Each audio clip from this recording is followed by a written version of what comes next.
যে আনিল প্রেমাদান পরম Kachu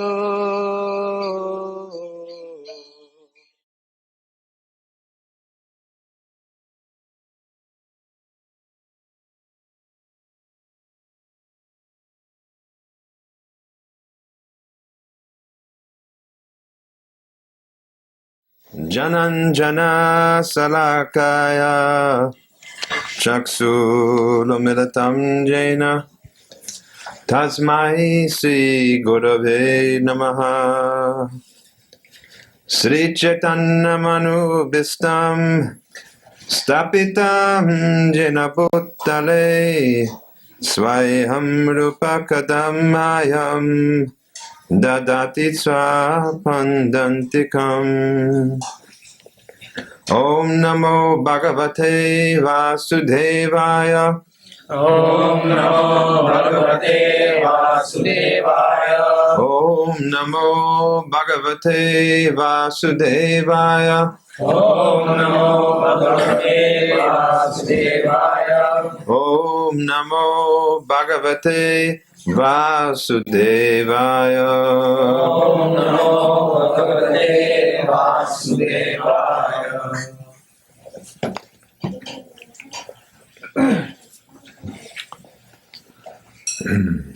When I was here last time, the next morning, some ladies had a meeting. Who was there?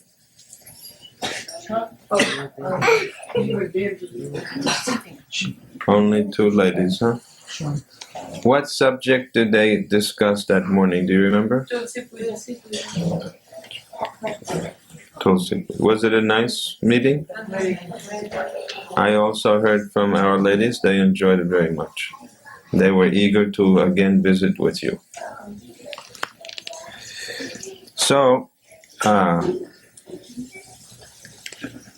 each day I have been lecturing from Bhagavad Gita, 4th chapter. This chapter is called Transcendental Knowledge. Transcendental knowledge is very important to us. With transcendental knowledge, we can one day get liberated. Now, do you remember last time when I was here, we discussed about liberation? You remember? Someone was saying Atma and Paramatma become one.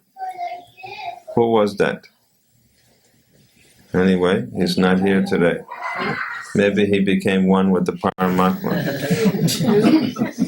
And if you recall, I corrected the idea by saying, no, the Atma will always serve the Paramatma, and they will not become one. They will always remain the servant to the master. So transcendental knowledge will bring us liberation, and by liberation we mean freedom from birth and death, which we all want. And it doesn't mean that we will lose our individual existence. It means we can become eternal servants of God. So this knowledge is important to us.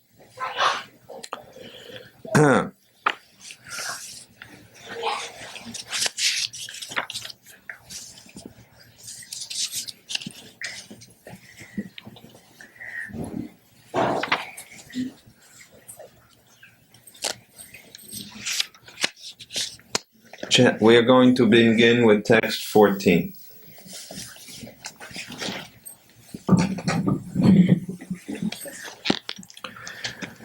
Namam karma nilimpanti name karma phale spriha iti mam yo bijanati karma birna sabadhyate. Translation. There is no work that affects me, nor do I aspire for the fruits of action. One who understands this truth about me also does not become entangled in the fruitive reactions of work.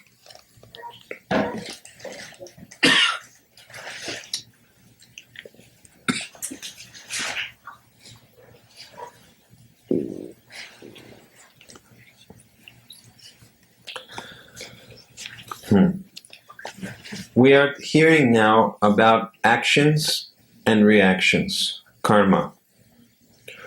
What is the cause of karma? Can anyone say? The answer is given last night. The cause of karma or actions is our own desires. We should not blame God for whatever we do. It is our own desires which lead to our actions. Prabhupada writes in the purport, the proprietor of an establishment is not responsible for the right and wrong activities of the workers, but the workers are themselves responsible. The living entities are engaged in their respective actions of sense enjoyment, and those activities are not ordained by the Lord.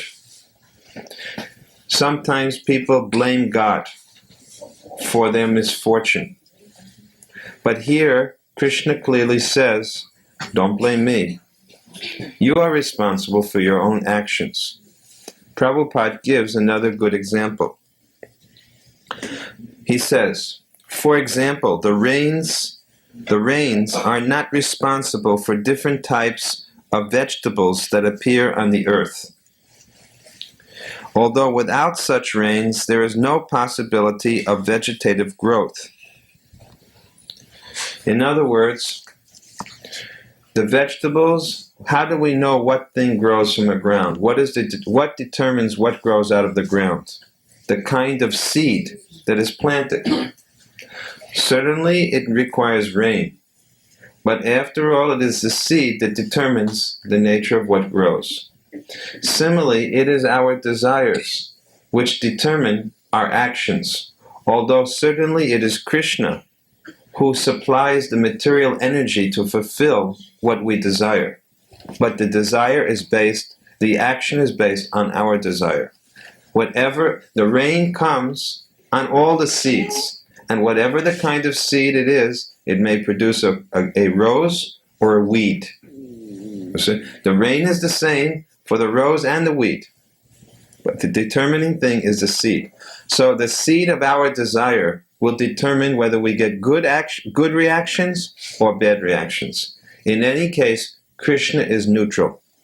God is neutral. He says, there's a Vedic mantra quoted, and the translation, in the material creations, the Lord is only the supreme cause. The immediate cause is material nature.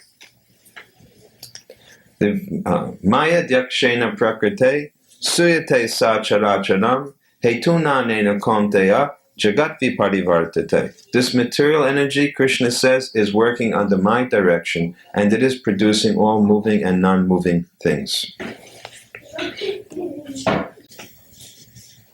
The Lord only gives the proper facilities for such activities and the regulations of the modes of nature, but he is never responsible for the past and present activities. The living entity is responsible for his own acts.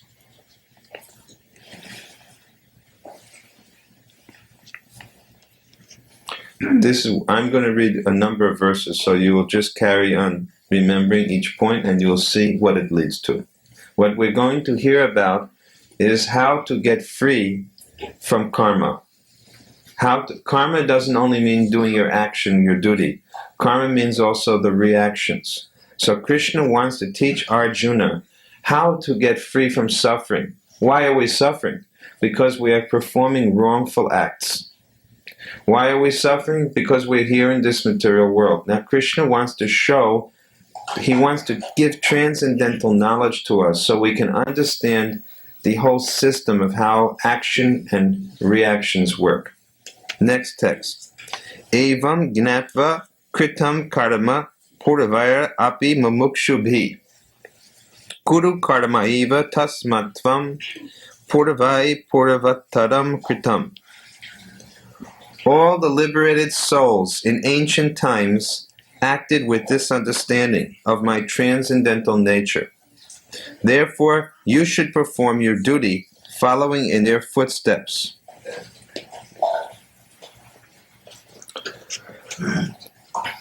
Krishna is saying to Arjuna that I'm going to teach you how to act. And you should learn from the past great persons. Who are they? He began by saying that Evam parampara praptamimam rijarshio vidu sa kalineha mahata yoga nashta parantava.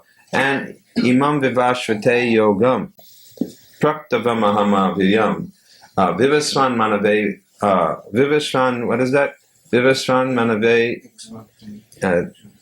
I forget the exact verse, the first verse, that I spoke to Vivasvan, Vivasvan spoke to Manu, and Manu in turn spoke it to Ikshvaku.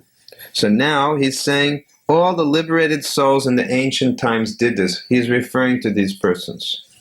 In other words, how should we know how to act? Not by reading the newspapers, because if you read the newspapers, you read about all the people who did the wrong things. Because there is no one anymore doing the right things. The leaders of the world are misleaders. They're not real leaders.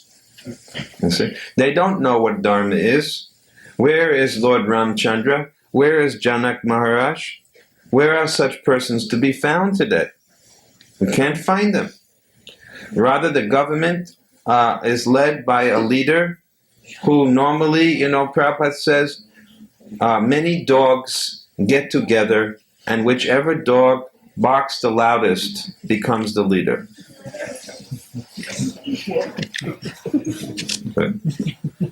This is the present day society we are living in. Another verse from Bhagavatam says, men who are like dogs, hogs, camels, and asses are constituting human society. Dogs, hogs, camels, and asses. Each one of these animals has got a special quality. A dog is compared to, can you guess? It's a very, huh? A cat. No. A dog is compared to what? Has anyone read our Bhagavatam? You'll never guess this. Kids cannot guess this unless you have you read Srimad Bhagavatam? So I don't think you will guess the answer to this. Let me have that for you. What is the answer? Does anyone know? What is a dog compared to? Can anyone say? I don't want to offend anyone. I wanted you to say. A dog is compared to a university graduate. I told you I didn't want to offend anyone. Now, why is a dog compared to a university graduate? Because a university graduate gets a diploma, and he takes that diploma and then he goes begging from office to office for a job. Just like a dog, at least in India, when a dog, they go from place to place begging for a master and wagging their tail. So, this example is given. Not in India, in America too. Even in America. Actually, in America, the dog is really, practically the master, and the master becomes the dog. We have seen in some countries that people, when they take their dog for walking, right, they have to go with a paper bag and a shovel. That's in Pennsylvania. Huh? So who is the dog and who is the master?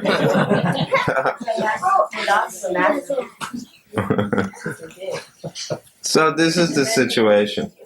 So naturally, when so many dogs get together and elect a leader, what can you expect?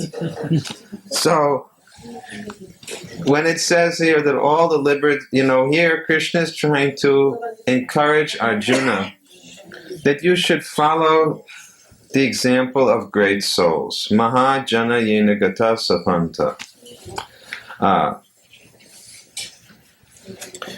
Therefore, you should perform your duty following in their footsteps. In other words, there's two classes of men. The first class of men are the siddhas, those who are perfect. And the second class of men are called sadhakas. Sadhak means they are performing spiritual practices to attain perfection. They are not yet attained perfection. So Krishna says, Prabhupada gives in the purport, those who are already cleansed of impurities may continue to act in the same Krishna consciousness so that others may follow their exemplary activities and be benefited. Arjuna desired to retire. Now, why is this happening? Why is all of this being said? Arjuna desired to retire from activities on the battlefield. This was not approved by the Lord. One need only know how to act. To retire from activities of Krishna consciousness and sit aloof, making a show of spiritual life, is less important than actually engaging in the activities for the sake of Krishna. This is an encouragement to us. We should take this as an encouragement. What is being said here? Not that people should retire and give up their jobs. Not that you have to give up your family. Arjuna was a Kshatriya. He was a fighter, a military man. He had a family. Was Krishna telling him, become a sannyasi? No. That's certainly not the message of Gita. Krishna is telling Arjuna, as in the past, great persons acted without attachment, simply doing their duty, so you should do the same thing. Then, in the next text, Kim karma kim akarmeti kavayo piyatra mohitaha tate karma pravakshyami yajnatva mokshase shubhat. Yajnatva mokshase shubhat. If you have this knowledge, it will liberate you from all ill fortune, all misfortune. If you can get this knowledge, Arjuna, which I'm about to teach you, you'll be saved from all misfortune. Arjuna is our example. He is actually Siddha, but he's acting as if he's a sadhak. Are we Siddha? Are we perfect? I don't think we can say we're perfect. Otherwise, why would we have been coming in this material world? So, we should follow the example of Arjuna. He's taking the role of a sadhak for us. And he's being told by Krishna, if you can learn this knowledge, okay, hey girls, you want to go in the playroom? You can if you want. Okay, go ahead. Take your friend. Take this little one also. Okay, then you stay here. Anyway, after a while you can join. Any kids who want to go now? This is a good chance. Didn't take her long. If you want to go now, your parents will not be angry with you. Go ahead. Don't have this for children, but then it will be on a different level.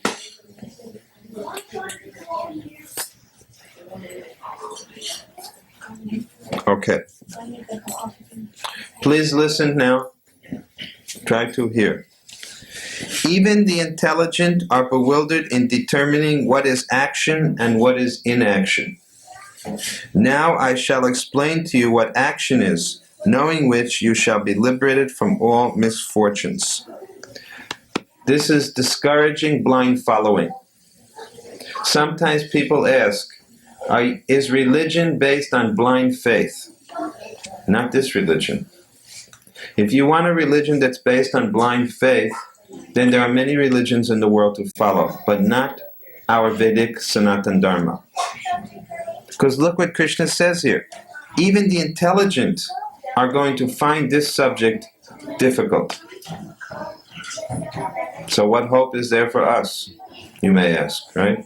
Because if the intelligent 5,000 years ago, they were far more intelligent than we are, and they find it difficult, what about us? So we will have to be a little attentive now to catch these points. It can be understood by the help of Guru. Who is Guru? Here, Srila Prabhupada. I'm only explaining to you his purports. And I think you will find that even though this subject is called by Krishna to be a difficult subject, you will grasp it if you listen carefully. What is the question here? What's the difference between action and inaction?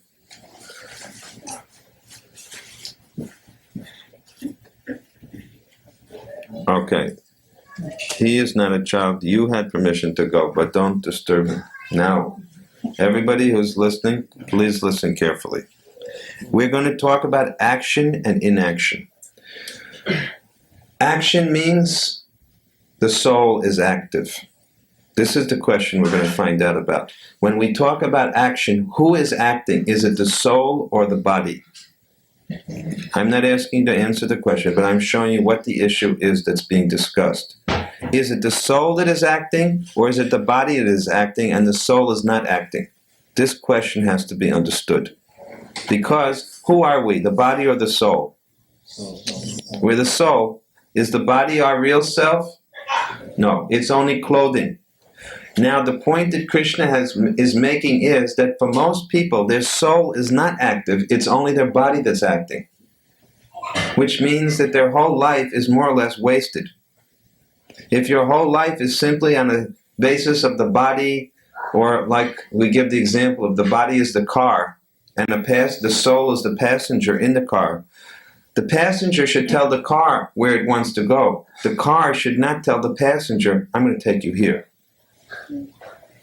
Unfortunately, most people are not being, the soul is not in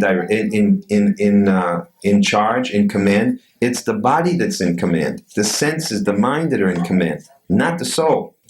So Krishna is going to try to show Arjuna now how to understand the difference between action and inaction. Prabhupada begins, he says, action in Krishna consciousness has to be executed in accord with the examples of the bona fide devotees. This is recommended in the 15th verse. Why such action should not be independent will be explained in the text to follow. In the previous verse it said, great persons acted properly, now you should learn. Now Prabhupada says, listen to what they did. Now the next verse. Karmano hi api bodhavyam, bodhavyam cha vikarmanaha, akarmanas cha bodhavyam, gahana karmano gatihi. This word bodhavyam is mentioned in this text 3 times. It means, bodhavyam means buddhi, knowledge. This should be understood. 3 times in this text, the word, please try to understand, is being mentioned. And there are 3 important terms in this text. What are they? Karmana, vikarmanaha, and akarmana.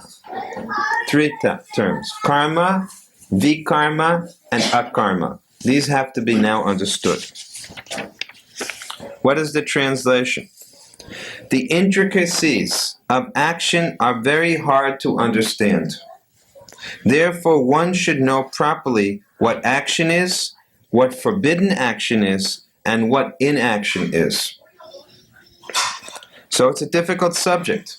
Prabhupada says one has to apply oneself to such an analysis of action, reaction, and perverted actions because it is a very difficult subject matter. Perhaps you did not expect me to come here with such a difficult subject, right? You didn't think you're going to attend a classroom seminar. Most of the time when people hear some pravachan, some discourse, they expect to be entertained. Isn't it true? But today we're going to get some gyan, some knowledge. This is transcendental knowledge. So you have to have very attentive mind now. Okay. 3 subjects are going to be talked about. First of all, karma. Now what is karma here? Karma here means nishkam karma, which means acting without attachment. Nishkam, without desire. Doing your actions free from desire.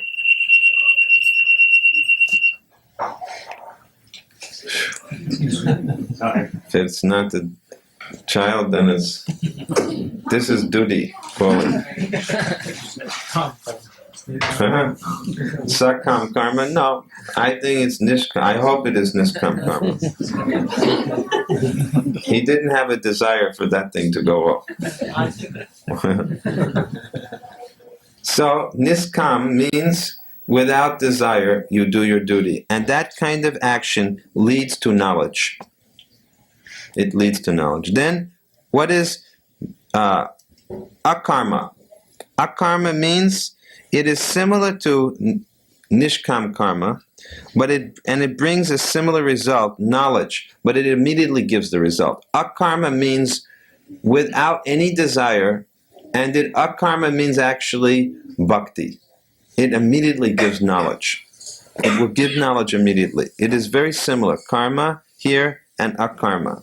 Now, vikarma means fruitive karma, which means against knowledge. Vikarma. Actions, which Prabhupada explains now. Listen to this carefully. Every living entity is an eternal servant of the Lord. And consequently, one has to act in Krishna consciousness, serving God. Any other conclusion against this consciousness and its attendant actions are vikarmas, or prohibited actions. To understand all this, one has to associate with authorities in Krishna consciousness and learn the secret from them. This is as good as learning from the Lord directly. Normally, we say that vikarma means prohibited actions. That means sinful actions. But here, another definition is being given, more strict. That since we are all eternal servants of God, anything that is not done in the service of God may be called vikarma. And therefore, Prabhupada says you have to learn this from a devotee of the Lord because it's a secret. In other words, generally in the Vedas, vikarmas will be described as very sinful activity.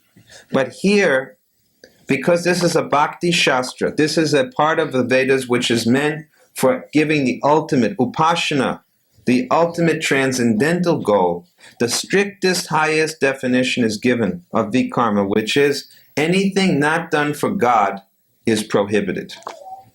Now, if you take that strict definition and you evaluate your present activities, what would you say? Most of it is what? It is vikarma. And what is the result of such vikarma? It brings misery. Now you may say, well, I don't find that to be so. I'm quite happy. But the question is that this type of happiness that we are enjoying, what will be its final conclusion? What? What will be the final conclusion? Things which make us happy we become attached to. And what does attachment bring? Suffering. Why? Why does attachment lead to suffering? Separation.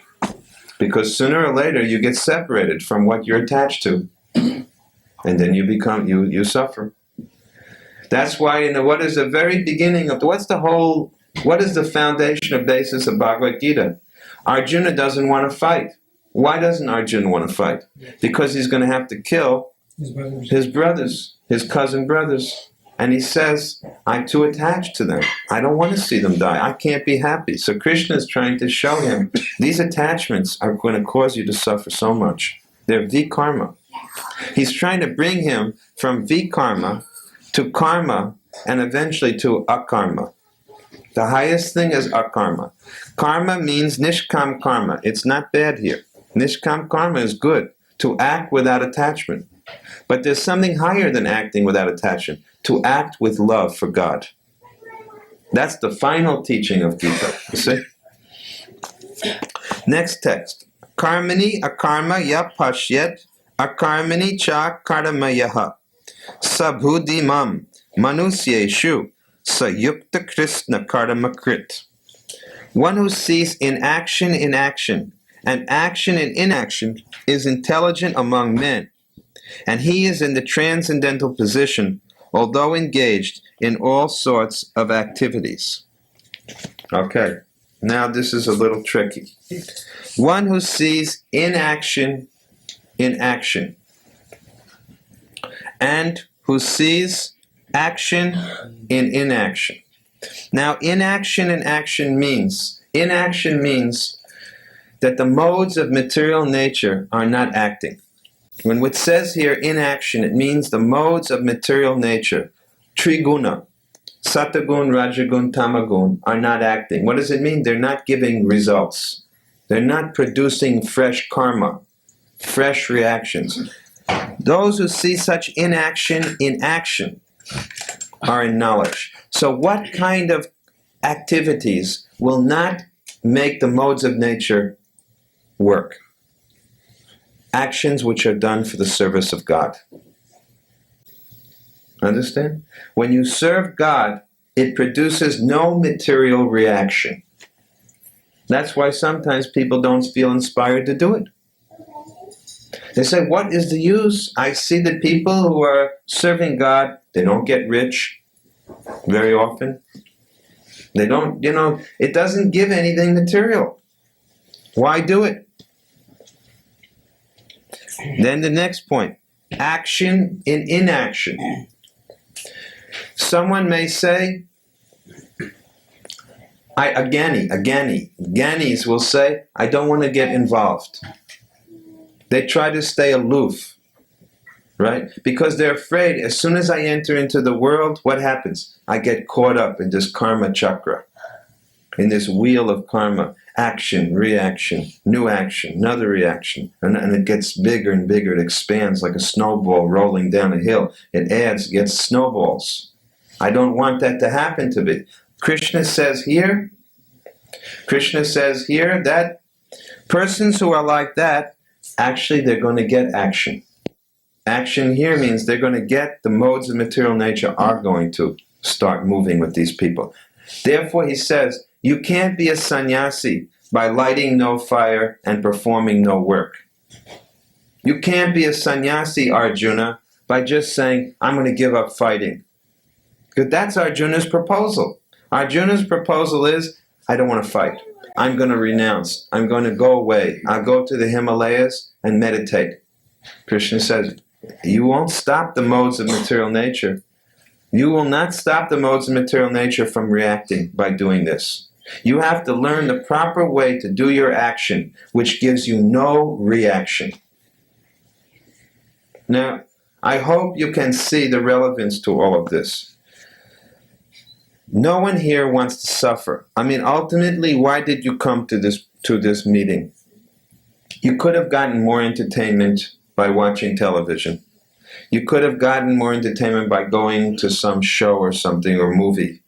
You came here for some knowledge. Why do we want this knowledge? Because ultimately we want to be free from suffering. We know, all of you sitting here know from your upbringing that there is something about Vedas, something about Sanatana Dharma, which is going to do good for me. My parents have told me, my grandparents told me, that I should become a follower of the Vedic teachings. Why? Because I will become actually, in the long run, more happy. The fact is, what is the relevance to all of this? The relevance is, why do we suffer? We suffer because we are caught up in a series of actions which are leading to reactions, which are causing us to suffer now. And even when we enjoy, the enjoyment is just the other side of suffering. Sukha, dukkha. Matta sparshas tukunteya. Sitoshna sukha dukkada. Agama paino nityas tamstatiksha savarata. My dear Arjuna, happiness and distress, heat and cold, summer and winter, these dualities are all the interactions of the modes of material nature. It is not ultimately the reality or truth of anything. Just like we see, the winter comes now, the trees will go down, the grasses will die, the leaves will fall, and then after a while, they'll come up again, and then they'll go down, and this is life. This is how life goes. One day we were born, we grow, we mature, we reproduce, we get smaller, older, and one day we die, and then it goes again. It goes again. Dehinosmin yata dehe komanam yovanam jara tata dehantara praptir. Again, didas tatra namuyate A sober man, dhira. A dhira means one who is sober. A sober man, a sober lady, knows how to tolerate these changes. One who does not become too happy when there is a cause for happiness, and who does not become disturbed when there is a cause for suffering, is a dhira, a sober person. Because what are all these happinesses and distresses? Simply skin perception, sense perception, not more. Not more. The soul is not acting. Your real self, until you come into actual spiritual life, and I don't mean to say until you die and go back to God's kingdom. I mean until you start acting for the service of God, the soul is not active. It is the body and the senses and the mind and the intelligence and the ego that are acting. The soul is not acting. And for one who is spiritually aware, his soul is active. So no one wants to be like living in a ghostly life. No one wants to be just being led around by the body. But isn't it what's happening? You consider this point. I'll give you an example, a simple example. 100 years ago, or maybe even in your own lives, how were marriages done?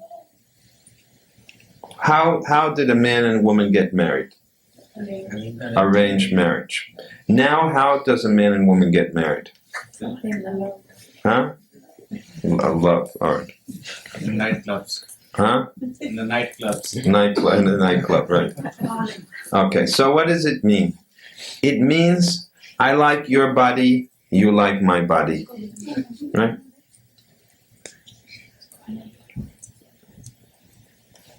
This is a difficult subject. If you get distracted, you will never catch it.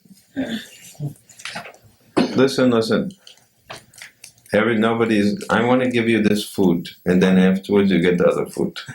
Let's hear this knowledge, and I'll give you, when I do the kirtan, then go in the kitchens. Okay? How does someone get married now? I like your body, you like my body. I like your mind, you like my mind.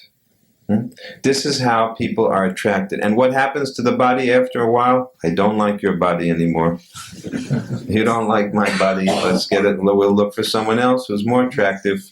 This is divorce now. So in the past, arranged marriage, what was it based on? Was it based on simply the body attraction? No. It was based on a much higher principle. It was based on a spiritual principle of the soul. The whole life and culture of those days was based on spiritual advancement. People understood that the purpose of human life was to gradually become more advanced spiritually and hopefully develop our love for God and go back to the kingdom of God. Human life was meant for that purpose. But today, what do people think? The more you can, get happiness credits, the more successful you are. The more enjoyable Saturday nights at the clubs, the more you're a success. That's how people chalk up or calculate, whether life is successful or not.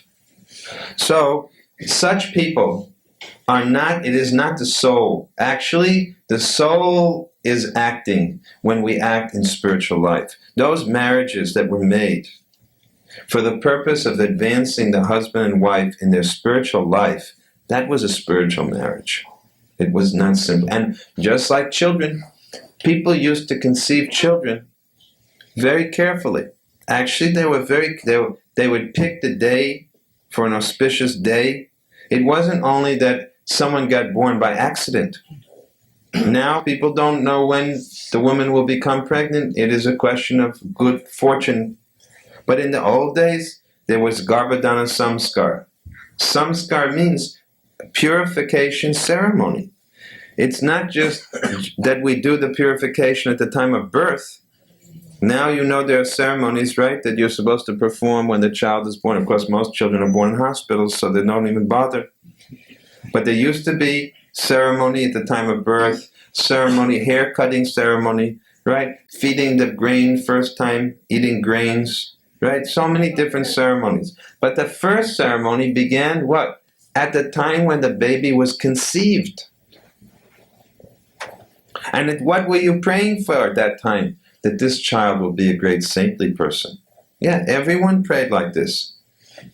The mantras that are chanted were to pray that a great devotee would be born. Everything was on that point.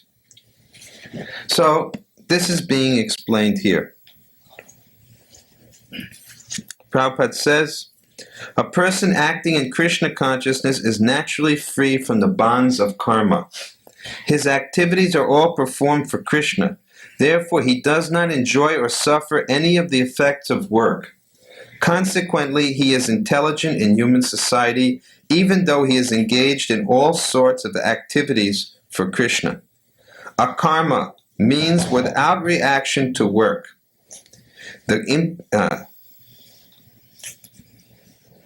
Therefore, a devotee engages himself in the activities of Krishna consciousness. Because everything is done for Krishna, he enjoys only transcendental happiness in the discharge of this service.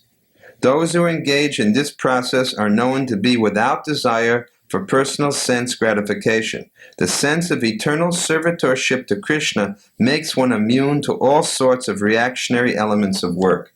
And note this point, he enjoys only transcendental happiness. It's not that if you become a devotee of Krishna, you don't enjoy happiness. But what is that happiness? It is lasting happiness. It's lasting happiness. You will become happy, and the happiness will continue forever.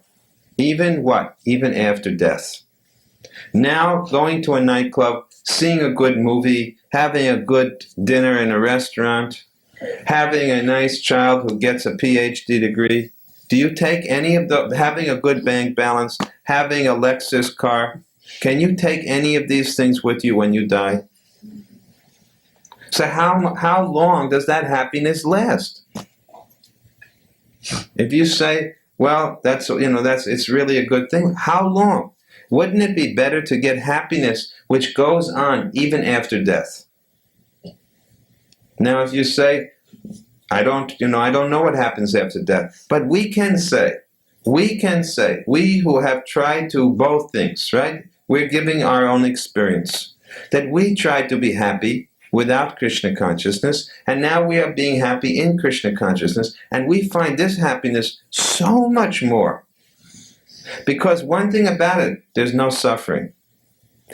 The nature of happiness in this world is, for every amount of happiness, there's at least an equal amount of unhappiness. Is it true or not? Yes. It is. I think everyone has this experience. When you ask the devotees, they'll tell you differently. Since becoming Krishna conscious, it's amazing, but the unhappiness factor becomes reduced to very, very, very, very little. And the happiness becomes a very, very high thing. And it gets better and better and better. Now, how to convince you of this?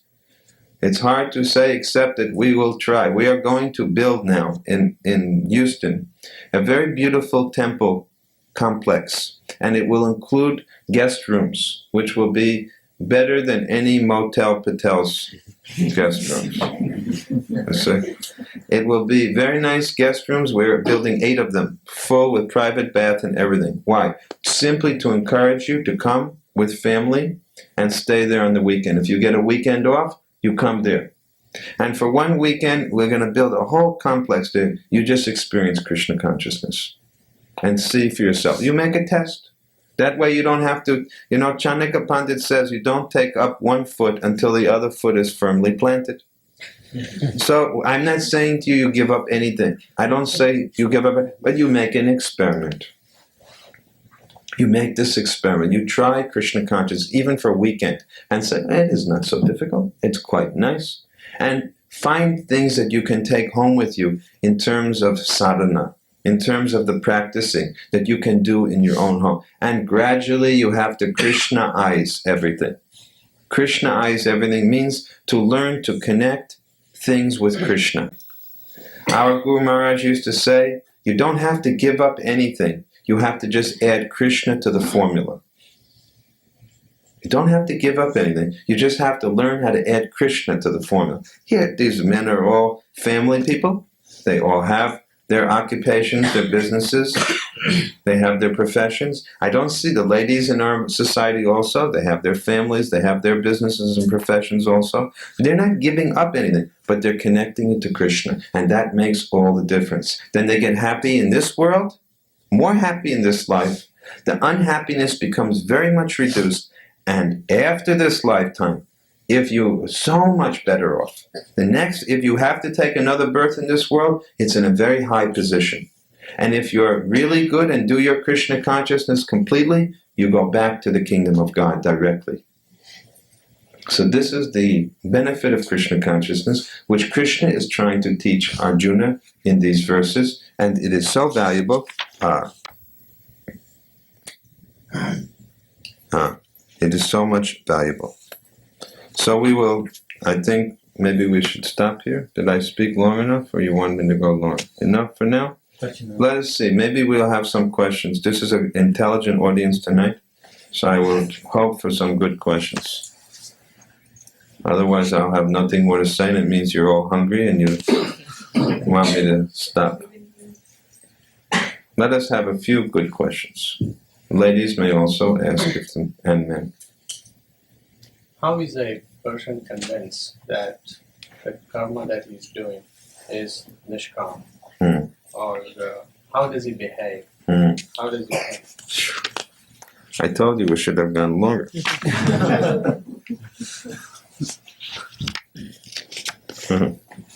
Okay, I'll read you what it said after translation.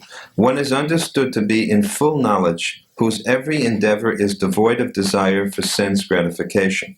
He is said by sages to be a worker for whom the reactions of work have been burned up by the fire of perfect knowledge. Then, such a man of understanding acts with mind and intelligence, perfectly controlled, gives up all sense of proprietorship over his possessions, acts only for the bare necessities of life. Thus working, he is not affected by sinful reactions. He who is satisfied with gain, which comes of its own accord. See, tomorrow I'm going to speak on all of these subjects. Tomorrow at noon we have a program. Because each one of these you have to understand what it means. He who acts satisfied with gain which comes of its own, who is free from duality and does not envy, who is steady in both success and failure, is never entangled although performing actions. This is some of the answers. Now, exactly how to understand each of these, but this is Nishkam Karma. In other words, we're not yet on that platform. Because it's a very high platform. That's hard. It is hard. And last night when I spoke at one home, the verse previous to what I spoke to you, listen to this. We're saying it's hard. Right? So in the previous verse it says, the question came, if bhakti, if Krishna consciousness is so good, why doesn't everyone do it? Right? I've been sitting here telling you it's really good. You should do it. So your question should be, if it's so good, then why is it that so few people do it? The answer is given by Krishna because Nishkam Karma takes a long time to perfect. Therefore, they want quick results. So Krishna says, men in this world desire success in fruitive activities, in activities which give results. And therefore they worship demigods. Quickly, of course, men get results from fruitive work in this world by doing this. But what is the result of worshiping demigods, Krishna says? He says, in the 7th chapter, he says, what happens if you want to, he said, yes, you'll get quick results, but what is the result? Here. Men of small intelligence worship the demigods, and their fruits are limited and temporary. You get results, but they're limited results, and they're temporary. You lose them very quickly. Why? Because the demigods can only award material results. which are subject to time. Can you give us some idea of what a demigod is? Yeah, demigod means there's the supreme God and there's a demigod. Just like there are so many government members, but there's the President of the United States, who's the top person. So God is Param Ishvara, and a demigod is an Ishvara. He controls different things, just like the demigod controlling the wind is Vayu. The demigod controlling the, what? You can give examples, different things. Agni, demigod that controls fire. There are demigods that control the rain, Indra. There's a demigods that control when someone dies and judges them, Yamaraj. There are demigods that control different parts of the body and its movements. Vayu. And Vayu and other demigods also who control different organs of the body. A demigod, these are big demigods that we mentioned. There's 33 million different demigods. They're administrators of the universe. Just like this city has administrators who look after water, transportation, and so many other things. There are demigods on a universal scale that do these things also. And each planet is controlled by a particular demigod also. Bhumi is the demigoddess of this earth. So they're not Param Ishvara, they're Ishvaras. They take orders from the Supreme Controller. The Supreme Controller of everything in this universe is Vishnu. Vishnu is the Lord who maintains the universe. And he's actually supreme. He's not on a level. Although we say Brahma, Vishnu, and Mahesh, they're not equal. They're not equal. Because Brahma is a living entity like us, a jiva, who is elevated through many, many pious births of doing perfectly his dharma, that you can become a Brahma, but you can never become Vishnu. Vishnu is the Supreme Lord. And Shiva is in between the two. Shiva's position compared to Vishnu is like yogurt compared to milk. What is yogurt? It is milk. It is milk transformed. Now from milk you can make many, many things. But how much can you make from yogurt? Not as many things. You can make shrikand. You can make, what else? Curry. You can make lassi, you can make raita, but then after a while you run out of things. Maybe you can make 10 things. But from milk, so many. So we can't, Vishnu and Shiva are not on the same level. Shiva is the highest of all the demigods. He's not even he's above the demigods, but he's not still Param Ishvara. He's not the Supreme Lord. Vishnu is the Supreme of this universe. He is God in control of the universe. But God who is, when God creates, he takes the form of Vishnu.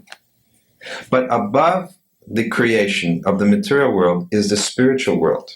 And that form of God is Narayan.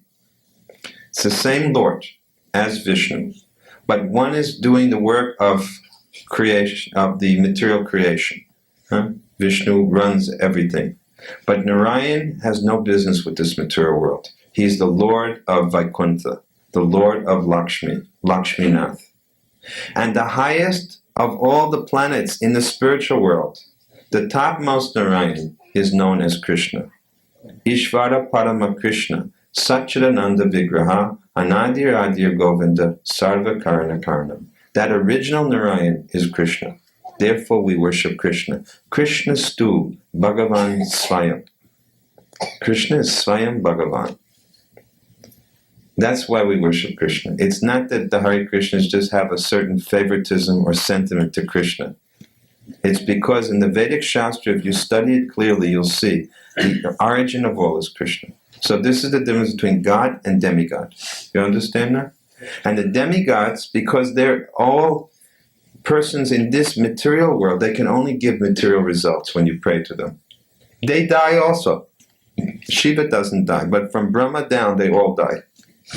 When Hiranyakasipu The father of Bhakta Prahlad prayed, I want Amara, I want deathlessness. Brahmaji said, how can I give you what even I don't have? I can't do it. So, an intelligent man doesn't pray for temporary things when he can get something permanent. If you can go to Rockefeller Ford, you don't ask for $10. So you can pray to Krishna, you don't say, give me this, give me this, give me this. You ask Krishna for what only he can give, which is even more, not just mukti. He can give love, priti, prema. If you get prema for Krishna, mukti is already in the package. You don't have to ask separately for it. But if you just want mukti, you may not get priti, because it's not included necessarily. Mukti means freedom from birth or death. But where you go when you get free from birth and death, you may not go all the way to the highest planet in the spiritual sky. There's a special charm in Krishna's planet that Narayan doesn't have. This is the special month that we have come here. You know that. You have invited us in the month of Damodar or Kartik. This is Kartik now. And this month is very special. This is the month when Krishna is bound with a rope by Mother Yasoda. Have you ever heard of Narayan being bound by a rope by his mother? Have you ever heard of Narayan having a mother? No. Narayan doesn't have any mother. He doesn't have any father. He doesn't have any brothers or sisters. He only has servants. Because everyone in Narayan's planet simply worships God with great awe and reverence. Oh God, you are great, and I am small. But in Krishna's planet, Mother Yasoda says, you're very naughty. I'm going to bind you with rope. Krishna starts crying. His father takes him and puts him on his lap. Who did this to you? The gopis are standing there watching, laughing. There's so much more rus. There's so much more rus on Krishna's planet. There's so much more rus. You understand? There's much more ruchi, much more taste. So just saying, I want mukti, you may only go to Narayan's planet. But if you want the kind of priti that Krishna can give, the prema that Krishna can give, only Krishna can give that. We should not ask Krishna for less. See. If we're not going to pray to Krishna for mukti, then surely we're not going to say, what? Give me a car. Give me this, give me this. People offer arti. Jai Jagadish Hari Swami Jaya Jagadish, right? What is that prayer for? Give me this, give me this, give me this, give me this.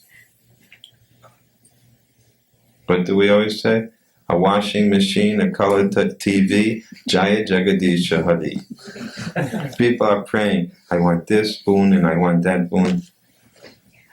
You're going to Rockefeller and asking for $10. If you go to Hari, you don't ask Hari, Lord Hari, for such small things. So what should we say? What is the Hare Krishna prayer? Actually, it is a prayer. When we chant Hare Krishna, we're praying. Do you know what it means? Oh Krishna, oh Radha, please make me your servant. Please make me your servant and give me love. Another question? You getting hungry yet? Oh, good. Another question. Said about after putting Krishna into the formula, actually, of Putting Krishna in the formula? day-to-day life. Yeah, just like you can decorate your home with some pictures of Krishna. Everyone wants to have nice pictures in their home, so why not put Krishna Lila pictures in the home? Everyone grows things in their backyard. Why don't you grow tulsi? Then you can offer the tulsi leaves with the food that you're cooking. Everyone has to cook food Why don't you offer the food to Krishna that you eat first? Everyone watches television. Why don't you get videos? We have so many good videos with Krishna Lila and other things. Everyone likes to listen to music. So why don't you listen to bhajans? You want to read some good books? We have good books. You want some nice friends to have? We have so many devotees. You want to go dancing? We dance every morning and evening. This is putting Krishna in the center. Otherwise, everything you have here is equal to how much? 0. All your assets are zeros. Why do I say it? Because at the time of your death, how much will they be worth? To you personally, 0. But 0 plus 0 plus 0 plus 0, if you put a 1 in front of it all, then it starts to become a big number. The more zeros you have, the more it's worth. So the more things you have, we don't say, give it up, give it up, give it up. We just say, put 1 in front of it all. And who is that 1? Krishna. Therefore, this is not a philosophy of give it up, this is no good, this is no good. No, everything can be utilized. Nearly everything can be utilized if you put Krishna in the center. Who is the proprietor of this home? Someone may raise their hand. I am. But if you go to our temple and we say, who is the proprietor of this home? Everyone knows. Krishna. So, if I said, therefore it says, I told you we have to understand. What you asked me, what is the symptom of someone? Then it says very clearly what the symptom is. Here, he gives up all sense of proprietorship over his possessions. He no longer claims, this is mine. A wise man should live at home just like a wise person should live in his home just like now you could say king.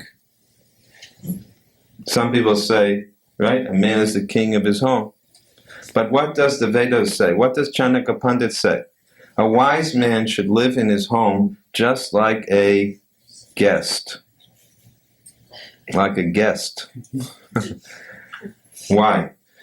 What is the position of a guest? He may be asked to leave at any moment.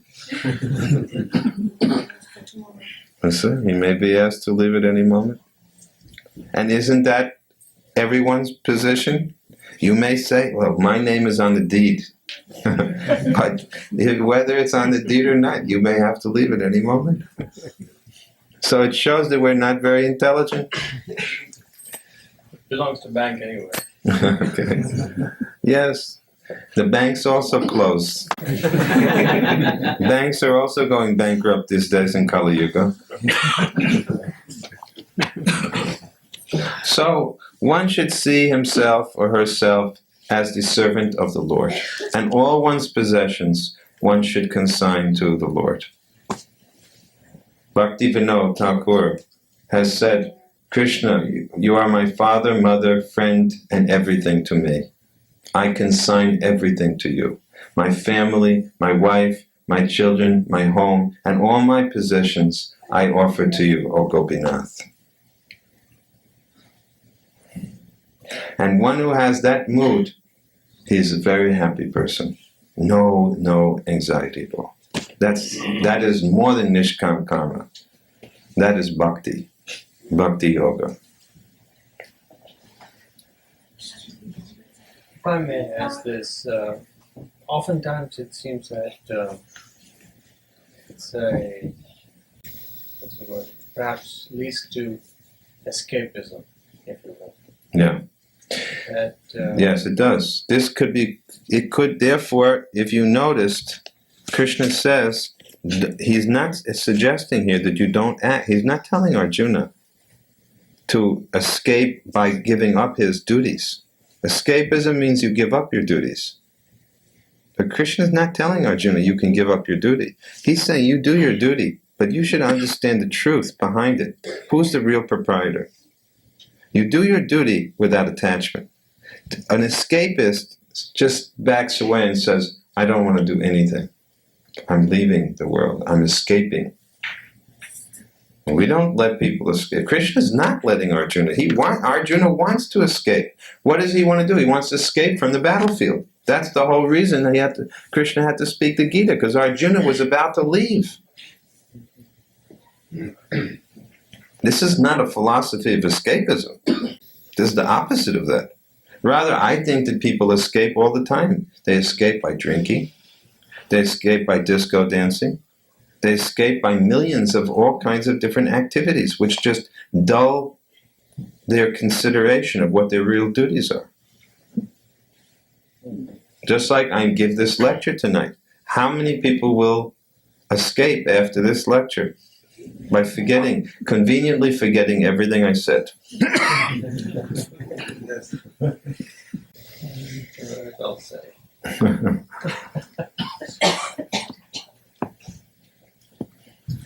Any other question? Yes. The way you were saying, the part of the reason human beings suffer because the materialistic, they're attached to the people, belongings. Mm-hmm. But in real grahastha, you don't even attach. These are part of grahastha. Am I correct? No, it's not a part of grihastha life. It's part of grihamedi life. See, grihamedi life means a married life full of attachment. But a grihastha life means a married life full of detachment. That you are in married life. You have the wife or husband and children. You have the home. You have the job. You have all the things. But you know that all of these things actually belong to Krishna, and I am only a servant. That's called grihastha ashram. But the grihamedi thinks, I am the proprietor. This is my wife. These are my children. This is my home. He feels as if he's the proprietor. This is called attached family life, is called grihamedi. And detached family life is grihastha ashram. Ashram means a place of spiritual advancement. It's still supposed to be an ashram, the grihastha's home. But it used to be. You see, actually, the whole system has become very disturbed, because now, what is a family man's home? Husband, wife, and kids. How can you be religious when there's only a husband, wife, and kids? It's almost impossible. First of all, you will think you're the proprietor. But when there's a father and 3 brothers and all the wives and the mother living there, there's no question of thinking one person is the proprietor. At least the proprietorship is spread out. When a child is born, all the women help to look after the child. It doesn't fall on one woman to do all the work. But when and all the ladies have other ladies as friends, and all the men have so many other men in the home as friends. In the old days, how was the house set up? The men lived in one section, the ladies lived in another section. But now, husband and wife are together. Practically, the husband and wife are the best friends of each other, and anyone else is a secondary friend. So there's so much attachment, because what is the nature of man and woman together? They bond. Man is like butter, and woman is like fire. They melt. One melts the other. So it's not the detached intelligence that was there in former times. And what can be done? Because man and women, we're social. Human beings are social creatures. They need friendship. So when you only have husband and wife living in a home together, they have to become the best friends of each other.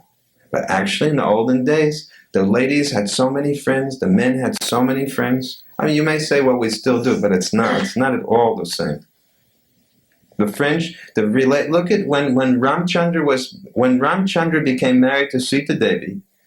You remember what happened? Lakshman was there. So Sita, after a while, Sita said, now he's married, you have to let me be with him. He said, why should I do that? I've always been with my brother. So they had to settle it by going to the Guru. And then finally the settlement was that you can be with Ram during the day and Sita will be with him at night. But actually, Lakshman's mood was, I'm always with my brother. There was I'm trying to say that the relationship between brother and father and son, and sisters, and it was as close as today we see husband and wife. That's my point.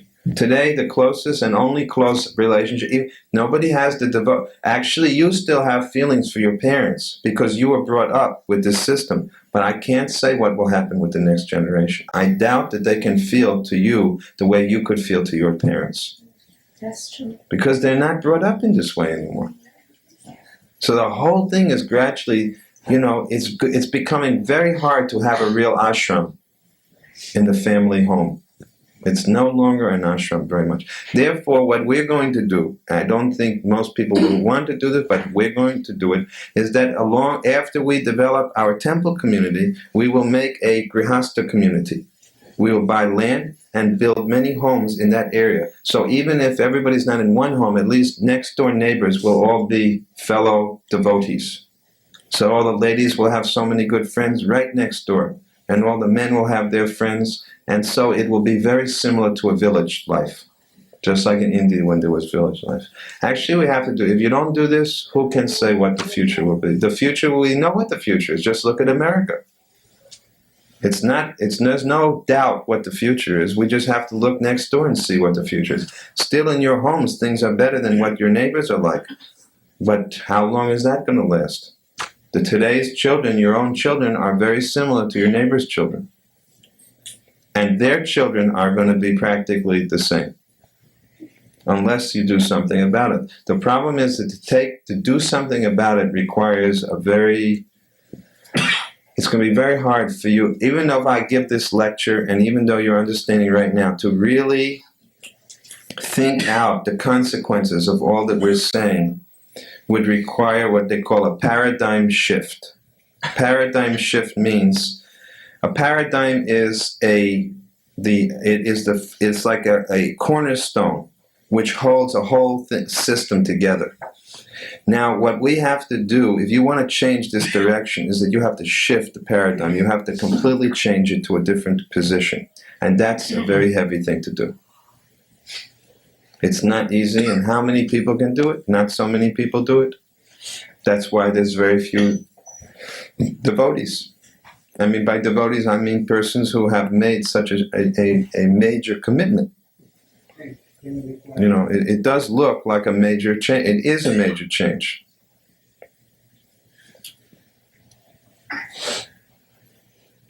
So, this is the real, if you really want to know where does all this lead, this is where it ultimately leads to. It leads to a decision that you have to take on how seriously you want to change your situation. If you say it's not, well, I think everything's not that bad. All right, I won't disturb you more. I've already disturbed you enough tonight.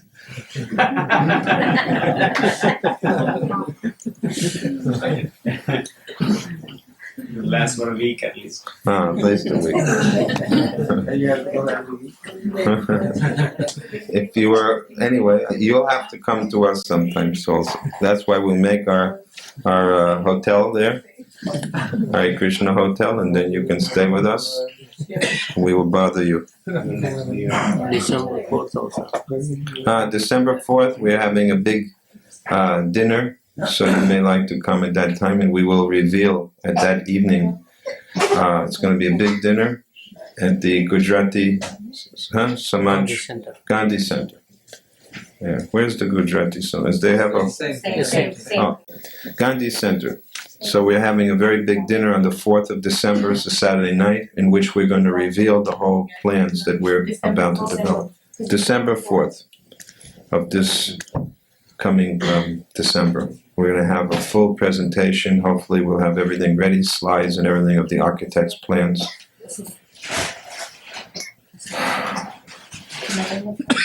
So shall we do a little some bhajan now? Also, one other big festival coming up is on a Sunday. Diwali is the 13th, which is Saturday.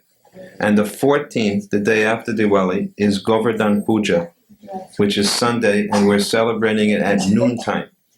So that's not bad for you, because and the feast will be at noon. So if you start out from here about, say, 9:30, 10, say 9:30. You'll get there by 11:30, and the whole program will be going at that time. And we're having a huge thing. You know, we offer, in that day, we offer about 1,000 cooked items. It's quite amazing. And we offer it all in clay pots. And then when we serve the feast out, all of you will get the full feast plus some special pots which were Mahaprasad, right from the altar. And then everyone sits together and they start trading off their pots of prasadam, and it becomes a real party. You see, we have fun in Krishna Consciousness. It's not as if we are all just sitting and suffering all the time. So that's December 14th, Sunday, noon. November 14th. November 14th and December 4th. Easy to remember. Both at the same location? No. The November 14th is at our temple, and December 4th is at Gandhi Center. And that will be what time in the evening? 5 o'clock. 5 o'clock, Saturday evening, December 4th, at Gandhi Center. Entertainment. And there's entertainment. What's the entertainment? Minu Purushottam. Minu Purushottam. You see, we had to sugarcoat the thing. Also November 21st initiation. To come to all these things, it's enough. Now, this is a very important thing that you can do. Now I'll give you a practical thing you can do, which is easy. This is the month of Kartik. So everyone should do a vrat, a vow. Now I want to tell you the most important vow you can do in this month. Every evening, you offer a lamp to a picture of Krishna. It's a very easy thing you can do any time in the evening. Candle. If you don't have a lamp, just buy a box of candles. Small birthday candles. You know those little cake candles? This is what we do at the temple. And you just offer, you have a picture of Krishna. Everybody has a picture of Krishna in their home. And just offer the candle and put it there. And Krishna. This is the vrat, the best vrat in Kartik. Offering a light to Krishna. So tonight we will do this in the Arti. Everyone should take their turn, right? And try to keep it going. Yesterday was Purnima. Yesterday? Yeah. Yesterday was Purnima. So from yesterday, now let us say today. Never mind. Krishna will... All right. So according to which calendar you are reading, it's yesterday or today. Let us say for you it's today, and for those who I speak to tomorrow, I'll tell them it's tomorrow. So for 1 month, from Purnima to Purnima. For 1 month, Purnima to Purnima, you do this thing. And make everyone in the family do it. Children, husbands, wives, everyone do it. And it's a good vrat, and you'll get so much benefit. Even if you can't get everything in this life, by the next life you'll understand what I said. For sure it will come through.